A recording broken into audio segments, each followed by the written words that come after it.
Hello everyone, welcome back to my channel Jeel English. I welcome all the teaching and learning community to my channel Jeel English. In this video, we are going to discuss a very useful topic related to the 10th class children which comes under question number 35 as framing WH questions for 10 marks. మరి ఈ టాపిక్ని మనము simplest వేలో నేర్చుకోవడానికి try చేద్దాం. ఈ వీడియోలో నేర్చుకున్న విషయాన్ని ప్రీవియస్ ఎగ్జామినేషన్లోని ఒక ఎగ్జాంపుల్ని తీసుకొని మనం నేర్చుకున్న విధానంతో ఆన్సర్ చేయగలమా లేదా ఒక్కసారి క్రాస్ చెక్ కూడా చేసుకోబోతుంది. ఇది ఏప్రిల్ 2023లో అడిగిన క్వశ్చన్. ఇలా అండర్లైన్ పార్ట్ ఉంటుంది, దాని పక్కన ఆల్ఫాబెట్ ఇచ్చి ఉంటారు ABCD. అంటే ఏ అనేది ఫస్ట్ క్వశ్చన్ తయారు చేయాలి. సో మనం ఎగ్జామినేషన్లో ఆన్సర్ ఇచ్చేటప్పుడు ఏ అని రాసి దీనికి సరిపడా WH క్వశ్చన్ రాస్తాం. మరి ఇక్కడ సబ్జెక్ట్ ప్లేస్లో స్టార్టింగే అండర్లైన్ పార్ట్ ఉంది. డైరెక్ట్గా అండర్లైన్డ్ పార్ట్కి సరిపడా WH వర్డ్ని సెలెక్ట్ చేసుకోవాలి. India has many races, caste, sub caste, nationalities and communities అని ఉంది. సో మనం ఇండియా ఆన్సర్ వచ్చేటట్టు మనం ఒక ప్రశ్నని అడగాలి. సో ఇక్కడ ఏ దేశం అన్నప్పుడు మనకు పర్ఫెక్ట్ WH వర్డ్ అర్థమవుతుంది. ఎందుకంటే ఏ దేశం అన్నప్పుడు భారతదేశం అని ఆన్సర్ వస్తుంది. సో ఏ దేశం అన్నప్పుడు ఇంగ్లీష్లో ఏమంటాం మనము? విచ్. ఏ అంటే ఆప్షన్, ఇది చాయిస్ ఉన్నప్పుడు, ఆప్షన్ ఉన్నప్పుడు విచ్ అనే వర్డ్ తీసుకుంటాం. సో విచ్ కంట్రీ అనే WH వర్డ్ని తీసుకోగలిగితే మనకు సరిపోతుంది. సో ఇక్కడ విచ్ కంట్రీ, దీనికి సరిపడా WH వర్డ్ వచ్చేసి విచ్ కంట్రీ. ఇప్పుడు మనము క్వశ్చన్ని రాస్తాము. ఆన్సర్ పేపర్లో ఇక్కడ ఏ ఉంది కాబట్టి ఏని రాసి దాని పక్కన యాజ్ యూజువల్గా మనం ఫ్రేమ్ చేసిన క్వశ్చన్ రాస్తాం. మరి అండర్లైన్ పార్ట్ ఇక్కడ రిపీట్ అవుతుందా క్వశ్చన్లో? రిపీట్ కాదు, దీన్ని ఎక్స్క్లూడ్ చేసేస్తాం. So which country has many races, caste, ఇదంతా వర్డింగ్ ఇలాగే రిపీట్ చేయొచ్చు. అప్ టు కమ్యూనిటీస్ మొత్తం ఇలాగే రిపీట్ చేయొచ్చు. చివరిన క్వశ్చన్ మార్క్ ఉంచితే మనకు 2 on 2 మార్క్స్ వచ్చేస్తాయి. ఇక్కడ బి ఇచ్చారు, బి పార్ట్. సో బి పార్ట్కు సంబంధించి మనము WH వర్డ్ సెలెక్ట్ చేయాలి. సో మనం ఆన్సర్ రాసేటప్పుడు బి అని రాస్తే దీనికి సరిపడా WH క్వశ్చన్ తయారు చేయాలి.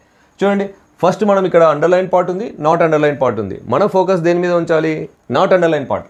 So detect the helping verb here, are. So ఆర్ని ముందుకు రాయాలి. Are we all heirs to అని రాసాం. తర్వాత ఈ అండర్లైన్ పార్ట్ యాజ్ ఇట్ ఈస్గా రాస్తాం. A common and rich culture. So ఇప్పుడు మనము సెకండ్ స్టెప్లో అండర్లైన్ పార్ట్ని రిమూవ్ చేసే WH వర్డ్ ఏదో సెలెక్ట్ చేస్తాం. మనము కామన్ అండ్ రిచ్ కల్చర్కు వారసులం అని చెప్తాం. మనము ఏమిటికి వారసులము? ఏమిటికి వారసులము అంటే వాట్ అనే WH వర్డ్ ఇక్కడ సరిపోతుంది. ఏమిటికి అంటే వాట్. సో మనము ఏమిటికి వారసులం అంటే కామన్ అండ్ రిచ్ కల్చర్కు వారసులం. కాబట్టి ఈ WH వర్డ్ మనకు సరిపోతుంది. కాబట్టి ఈ WH వర్డ్ని మనము స్టార్టింగ్లో రాస్తాం. వాట్ రాశాక ఇదంతా రిపీట్ చేస్తాం. What are we all heirs to, లాస్ట్న క్వశ్చన్ మార్క్. ఇప్పుడు మనము సి పార్ట్కు రిలవెంట్ WH క్వశ్చన్ తయారు చేయాలి. సో ఆన్సర్ పేపర్లో సి అని రాస్తాము. ఇక్కడ అండర్లైన్ పార్ట్ ఉంది, నాట్ అండర్లైన్ పార్ట్ ఉంది. సో నాట్ అండర్లైన్ పార్ట్ మీద ఫోకస్ ఉంచుతాం. అవర్ కల్చరల్ హెరిటేజ్, ఇదంతా సబ్జెక్ట్, ఇది మన సాంస్కృతిక సంపద అనుకోవచ్చు కదా. కన్సిస్ట్ ఆఫ్, సో ఇది వర్బ్. ఇది ఇక్కడ హెల్పింగ్ వర్బ్ లేదు. హెల్పింగ్ వర్బ్ లేనప్పుడు ఏం చేయాలో నేను చెప్పాను. ఈ వర్బ్ ఏది? V1S రూపంలో ఉంది. V1S ఉంటే ఎస్ డూ ఫామ్ తీసుకోవాలి. ఎస్తో వచ్చే డూ ఫామ్ వచ్చేసి డస్. డస్ ప్లస్ దీన్ని V1గా మార్చాలి. కన్సిస్ట్. కన్సిస్ట్ వచ్చేసి కన్సిస్ట్, దీన్ని రిమూవ్ చేసేయాలి. ఇప్పుడు మనకు హెల్పింగ్ వర్బ్ డిటెక్ట్ అయింది కాబట్టి ఈ హెల్పింగ్ వర్బ్ని సబ్జెక్ట్ కన్నా ముందు రాస్తాం. Does our cultural heritage consist of. ఈ అండర్లైన్ పార్ట్కి సరిపడా WH వర్డ్ని డిటెక్ట్ చేయాలి. అవర్ ఆర్ట్ అండ్ లిటరేచర్, మన కళలు, మన సాంస్కృతిక సంపద ఏమి అని అడుగుతాం. ఏమి అన్నప్పుడు అవర్ ఆర్ట్ అండ్ లిటరేచర్ అనే ఆన్సర్ వస్తుంది. సో ఏమిటికి సరిపడా WH వర్డ్ వచ్చేసి వాట్.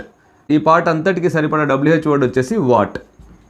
సో మనము వాట్తో క్వశ్చనింగ్ తయారు చేయాలి. వాట్, ఇదంతా రిపీట్ చేస్తాం. What does our cultural heritage consist of అని చెప్పి లాస్ట్లో క్వశ్చన్ మార్క్ ఉంచుతాం. They flourished centuries ago. డీకి సంబంధించిన ఆన్సర్ ఇది, డి పార్ట్. సో డి పార్ట్కి సంబంధించిన WH వర్డ్ డిటెక్ట్ చేయాలి. So underline part, not underline part. Focus on not underline part. Do we have any helping verb here? No, we don't. then focus on the main verb. Main verb is in V2 form. ఈడి కాబట్టి V2 form. V2 ఫామ్లో ఉంటే మనము దీన్ని helping verb వచ్చేటట్టు ఎటువంటి changes చేస్తాము, did plus V1గా మార్చాలి. సో ఫస్ట్ డిడ్ రాసేస్తాం. డిడ్ రాసి ఫ్లరిష్డ్, దీనికి V1 వచ్చేసి ఫ్లరిష్, ఈ పార్ట్ని రిమూవ్ చేస్తాం. ఇప్పుడు మనకు హెల్పింగ్ వర్బ్ తయారైంది. ఈ హెల్పింగ్ వర్బ్ని మనం ఏం చేస్తామంటే సబ్జెక్ట్ కన్నా ముందు రాస్తాం. Did they flourish centuries ago. Underline part. ఇప్పుడు సెంచరీస్ అగో అన్నప్పుడు ఇది క్రితము, సంవత్సరాల క్రితము, కొన్ని ఏండ్ల క్రితము, వందల సంవత్సరాల క్రితము అనే మీనింగ్ వస్తుంది. సో క్రితం అన్నప్పుడు టైంకి సంబంధించి మనకు రిలవెంట్ WH వర్డ్ వచ్చేసి వెన్, ఎప్పుడు. కాబట్టి దీనికి సంబంధించిన WH వర్డ్ వచ్చేసి వెన్. మనము వెన్తో క్వశ్చన్ తయారు చేస్తాము, ఈ పార్ట్ని ఎక్స్క్లూడ్ చేసేస్తాం. వెన్ డిడ్ దే ఫ్లరిష్, చివరన క్వశ్చన్ మార్క్. సో ఇక్కడ మనం ఈ రఫ్ వర్క్ మొత్తం చేసుకుంటాము. ఆన్సర్ పేపర్లో మాత్రం మనము ఫైనల్ అవుట్పుట్గా ఇది రాస్తాం. లాస్ట్లో మనం తయారు చేసిన క్వశ్చన్ని రాస్తాం. లాస్ట్ క్వశ్చన్ ఈ underline part, not underline. Focus on not underline part. Search for helping verb. ఇక్కడ హెల్పింగ్ వర్బ్ ఉందా? No helping verb. So main verb ఉంది. మెయిన్ వర్బ్ వచ్చేసి ఏ విధంగా ఉంది? V1S ఉంది. ఎస్ ఉంటే ఎస్తో వచ్చే డూ ఫామ్ తీసుకుంటాం. సో డజ్ రాసేసి సర్వ్స్కి V1 వచ్చేసి serve, does plus serve. So helping verb తయారు చేస్తాం. ఇంకా మనకి ఈ వర్బ్తో అవసరం లేదు. ఇప్పుడు మనం ఏం చేస్తాము? హెల్పింగ్ వర్బ్ని ముందుకు ఉంచుతాం. డజ్ ఆర్ కల్చరల్ హెరిటేజ్, ఇది ఇక్కడ నుంచి రిమూవ్ చేసాం కాబట్టి serve as a bond of unity. ఇంకా అండర్లైన్ పార్ట్ అలాగే రాసేస్తాం. ఇది స్టెప్ 1లో మనం చేసిన పని. నెక్స్ట్ స్టెప్ 2లో అండర్లైన్డ్ పార్ట్కి సరిపడా WH వర్డ్ని డిటెక్ట్ చేస్తాం.